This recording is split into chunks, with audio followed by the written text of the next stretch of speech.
Hey everyone, welcome again to Hillside Harvest Homestead. This morning I am feeding my heifer, and I'm in our feed shed, and this is kind of the biggest chore that I have during the day, just because it takes a little bit of training. I'm still working with Annabell on training, having some manners, and allowing me my own personal space. That has been a little bit of a challenge. See, she's pushing on the door right now, calling for me. She knows I'm in here getting her grain. So she is my first cow I have ever had. I don't think I even touched a cow before her. So this has all been a really brand new experience.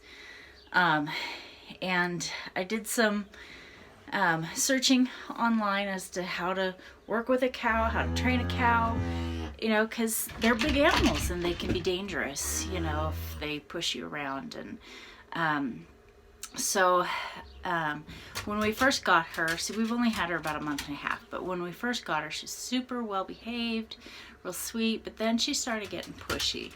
And so I was like, okay, what do I do with this?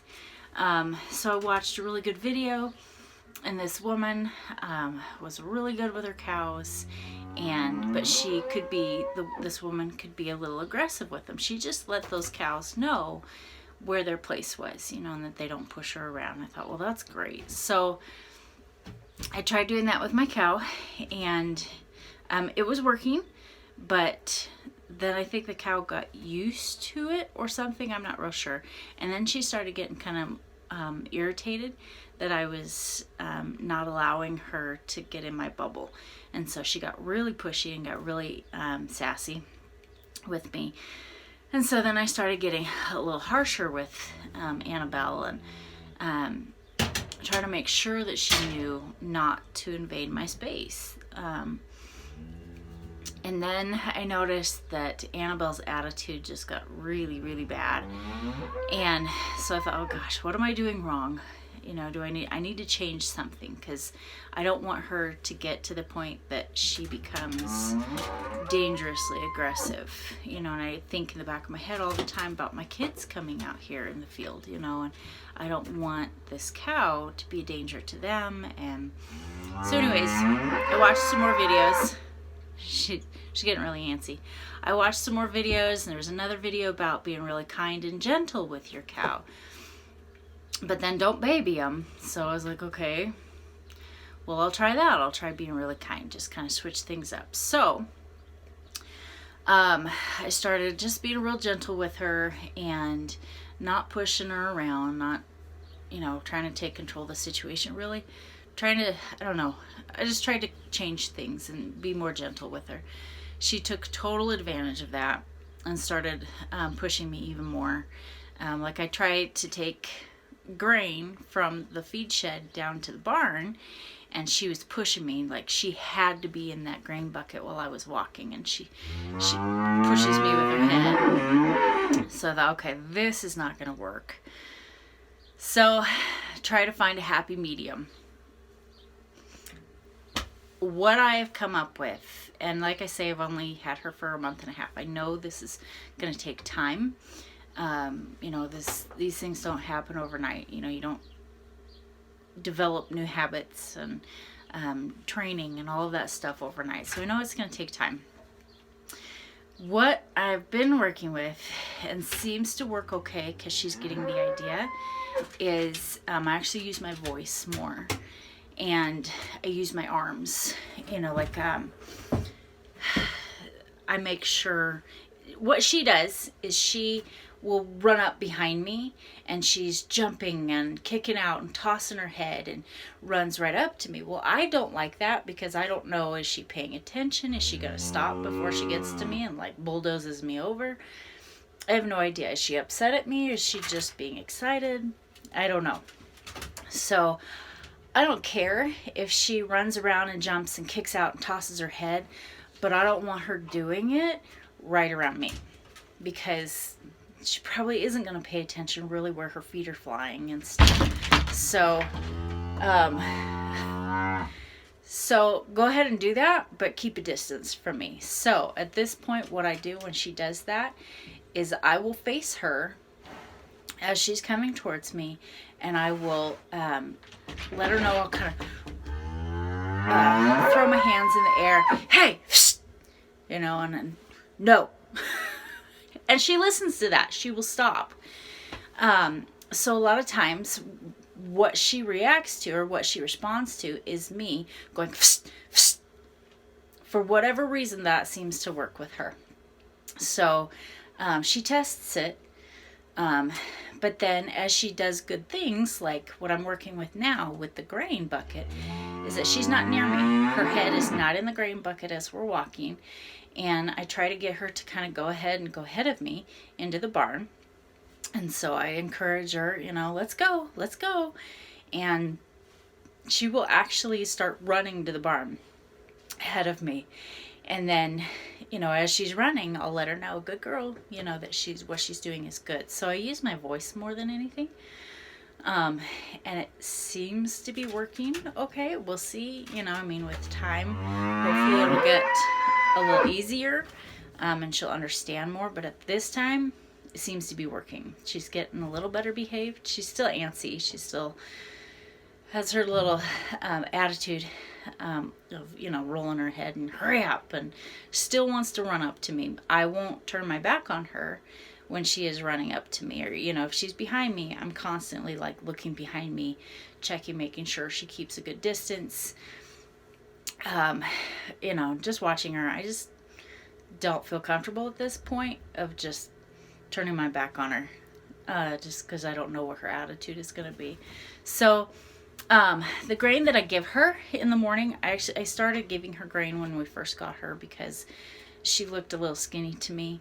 You know, and I know milk cows look skinny because their hips protrude and things like that, but I don't know. I just felt like I wanted a little more weight on her. So I don't weigh my grain. I know, terrible me, but I don't. I just use scoops. You know, I measure it by scoops, and I have a 3-way with molasses that I use. And the scoop that I use is just a regular feed scoop. So I give her 1 scoop of the 3-way with molasses, and then I have black oil sunflower seeds that I give her. I always gave this to my show rabbits. It's really good for their coats. Has a little extra fat in it as well. So I just give her just a little scoop of that. And then what I have also is I have these cattle pellets that have a lot of protein in them. And they've got 20% protein in them, and I want her to have that. The grass is not growing yet, so I give her like 1.5 scoops of that.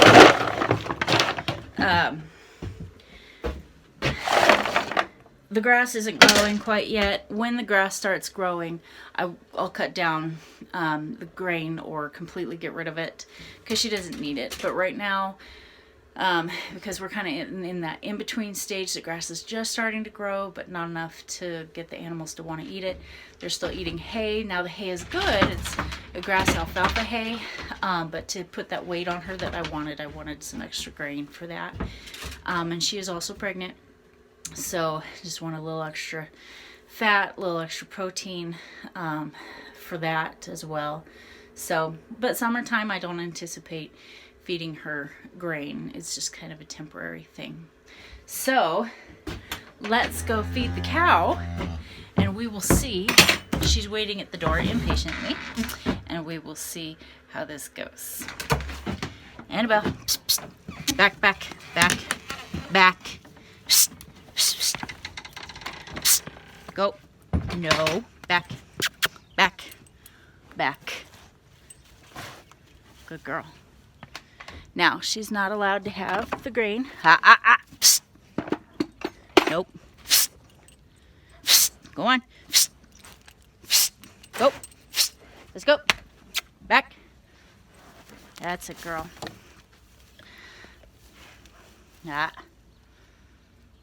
No. So, she obviously does not like that. Tough. I don't want her in my way. So, all right. No. Go on. Go on. No. All right. No. Go on. Go. Go, go. Go on. Go on. Go on. Go on. Good girl. Go on. Good girl. Go. Go on. Annabell, go. There you go. And that's what I don't want her doing around me. She was really stubborn, just like she did.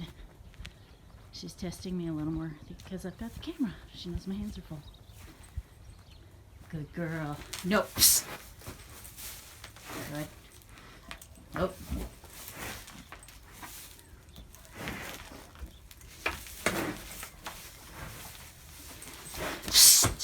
Nope. All right. There we go. That is why that is my biggest chore during the day. Because she's temperamental like that. So trying to continue to work with her daily on her attitude and her behavior. She was pushing it this morning. We've been, it's been pretty smooth lately. This morning I think she just knew my hands were full, and so she's gonna push it. Because typically, I can get her. She doesn't come up to me as much in the feed shed anymore, and then I can just say, "Come on, let's go," wave my arms, and then she runs ahead of me to the feeding area here. So, as you can see, it just takes time and patience with cows, especially. I don't know why some people say cows are easier than goats, because frankly, I think goats are way easier. Not as afraid they're gonna kick me in the face. But, so anyways, that's my working journey in the mornings. When usually after I feed her some grain, I'll go ahead and just mess with her teats so that she gets used to that, and she's used to me being there. I squeeze them as if I'm stripping out the teat, and then just like I'm milking her. Obviously, she hasn't had her baby yet, so she's not lactating yet, so the teats aren't large enough, to actually like get a full squeeze on him. But just that little motion is fine. And then petting her, reassuring her, letting her know, good girl, that she's doing good because she's not kicking at me. That's wonderful. But anyways, that's my journey in the mornings. Let's go see the goats.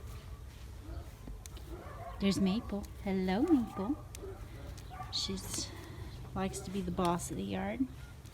She's not super friendly, but she will come up to you as long as it's on her terms. Hello. Huh. If I try to reach out and touch you, she'll back off. Huh. Yeah. Oh, yeah. Yeah. Oh, yeah. Don't touch me. I'm also at the feed shed, so she thinks I'm going to give her some grain. Huh. Yes. What is that? What is that? Should we go see the other goats? So my little buck Peter keeps getting into the area right here. These little boards. This is just so makeshift right now, because the goats, they see these boards in here, and they can climb on top of those boards and get on top of the shelter, the makeshift shelter right here, and then jump in where the other goats are. So that's wonderful. So when these little pieces of wood blow down or get moved or whatever, they can climb inside of there on top of wood, climb on top of this, and then jump into here. So currently Peter is in here with these guys, I need to get him out. Dirty bugger. I'm not too concerned about it right now because I still, hello Peter. Hi. Hello. The does still haven't gone into heat, so he's not breeding with them. I'll have him breed with the does next year, just not this year. I've got this buck in here, which we're borrowing this guy from a friend. Trying to get him to breed with my does.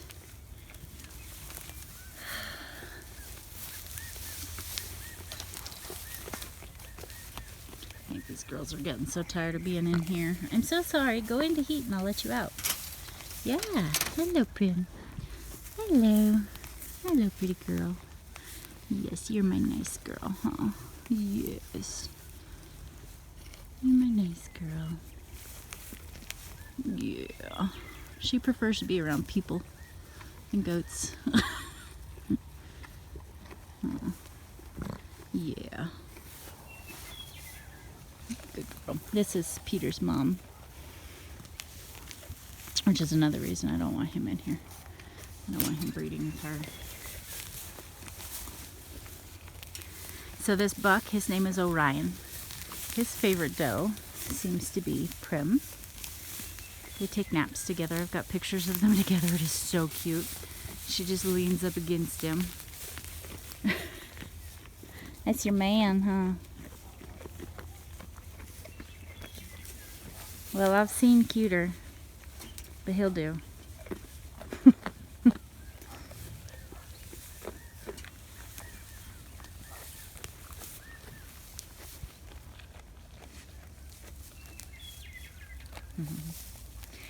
So we'll go check and see if we've got some eggs. And the ducks, I don't get ducks. They're so messy. And they just drop their eggs wherever they are. Like, oh, we're by the water. Okay, well, we'll drop an egg here. Alright, do we have any eggs?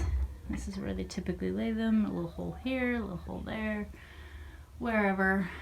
Hello, ladies. Hello, ladies. You guys getting ready to lay some eggs for me? I hope so. We're getting a few more eggs now than we had before. There's a rooster. I did notice this morning that we've got a couple eggs just sitting. Like there's one sitting right next to her right there. Alright, any eggs in here? No, but we have chickens. Hello. Oh, I'm sorry, I didn't mean to disturb you. Have eggs under there? Nope, okay. Go ahead, ladies. Alright. So we've got a duck egg there. Just randomly on the ground. And then I've got a duck egg here, randomly on the ground. And they're so dirty. They poop all over them. I don't understand that. Chickens don't do that. Ah, they got one under the water. It's like a summer-long Easter egg hunt. Any more eggs, ladies? Huh? I don't see any more. That's the joy of having ducks, I guess. I have not figured out what to do to try to get them to lay in one place. I think I might have to be a little creative on that one. Because I had some boxes for them to just climb inside of. I mean, not climb inside of, just walk inside of to lay. But they never used those. It looks like I need to get you guys some water too. That's the other thing about ducks is, man, they are messy. They will go through so much water in a day just by simply dumping it out on the ground. It's insane.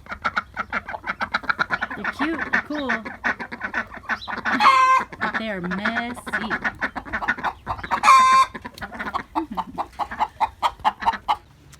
Today's big chore today is going to be, and I'm getting the kids in on this too, is we need to move our manure pile. So, I mean, we just need to pile it up to a little more compact pile so that the heat can get in the pile. So we've got this whole pile behind me here. It's spread out. The cow kind of spread some of that stuff out by laying in it. And so, because it's all nice and cushy and warm, so she kind of spread it out. So we need to just put it into a little deeper pile. We're going to spread it more over into the corner of our garden area. Anthony took down the whole fence along our garden, which is awesome. So we've got now this large garden area that comes clear up to our yard and down back there. Wonderful, it's great. But this manure pile is kind of big, so I'm getting hopefully all 4 of my kids. The youngest is 5, so I don't know how much she's going to be able to do, but stacking it into a more compact pile. Then we'll cover it with some plastic or a tarp so that it doesn't get too wet. If it gets too wet, it's not going to break down. So with the compost pile being in a smaller contained area, it'll build up more heat inside of it. And then what I want to do is get some piping, and you can make some holes in it and cover the bottom, and then you can stick that pipe into the manure pile as far as you can go, and you just put water in there, and then the water comes out the holes, and so you water inside that manure pile. So the manure piles need some water, but it doesn't need to be soaking. So you don't want it to be out in the rain a whole lot. Like if you have a lot of rain, we're going to be going into spring, so we'll get a lot of rain here pretty soon. We don't want to saturate the pile. You let it dry out a little bit, and then you can put some water in the pile, but keep it covered. So anyways, that's the plan, to get it broken down. It's not going to break down real well if it's all spread out like it is right now. It just is not going to get the heat to break it all down. So that's our big chore today. And then when I'm done with that, I'm going to use my new spinning wheel and make some yarn, because I'm super excited about my new spinning wheel. It's great. It works wonderful. It's like spinning butter. So that's what we are doing today. Thanks for visiting us today at Hillside Harvest Homestead, and I hope that you just enjoyed, just going around with me and messing with the cow this morning. And I hope that you guys come back and we can explore some more with each other and learn things. If you have any comments or suggestions or anything like that, you can go ahead and email us at hillsideharvesthomestead@gmail.com. I'd be glad to hear from anybody. That'd be wonderful. Be sure to like, subscribe, and share the videos with your friends if you're enjoying what we do have. And I hope that you all have a wonderful day.